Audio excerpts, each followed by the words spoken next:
اور مرکزیت کے فائدے کی ایک بڑی مثال، عمدہ مثال پاکستان کی پارا چنار ہے۔ پارا چنار میں بھائی کہ بہت سارے مسائل، مشکلات، دشواریاں آپس کی باہر سے ہیں، کچھ جغرافیائی مشکلات ہیں، کچھ اندرونی قبائلی مشکلات ہیں، کچھ سرحدی مشکلات ہیں، کچھ مختلف طرح سے، لیکن اس کے باوجود بھی پارا چنار کے مومنین کی سب سے بڑی جو مضبوطی کی وجہ ہے وہ مرکزیت ہے ایک ان کی۔ اور ابھی موجودہ بحران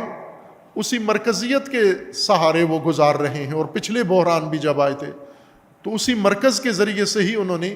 اپنے آپ کو بچایا ہے، اپنی بقا کی ہے۔ یعنی امیر المومنین علیہ السلام نے جو بیان فرمایا ہے کہ بحرانوں سے بچنے کے لیے آپ پیدل فرار مت کرو، دائیں بائیں نہ جاؤ، دین کے مکاری میں نہ آؤ، دین کے فریب میں پناہ مت لو، بھاگ کے مثلا مرکز اپنا توڑ کے، مرکز سے جدا ہو کے کسی دیندار کی فریب میں آ جاؤ، کسی دستار کے فریب میں آ جاؤ۔ امیر المومنین روک رہے ہیں کہ نہ کرو یہ کام۔ جب فتنے آتے ہیں تو مرکز مضبوط کرو، نہ کہ پناہ گاہیں تلاش کرو مرکز کمزور کر کے، مرکز توڑ کے۔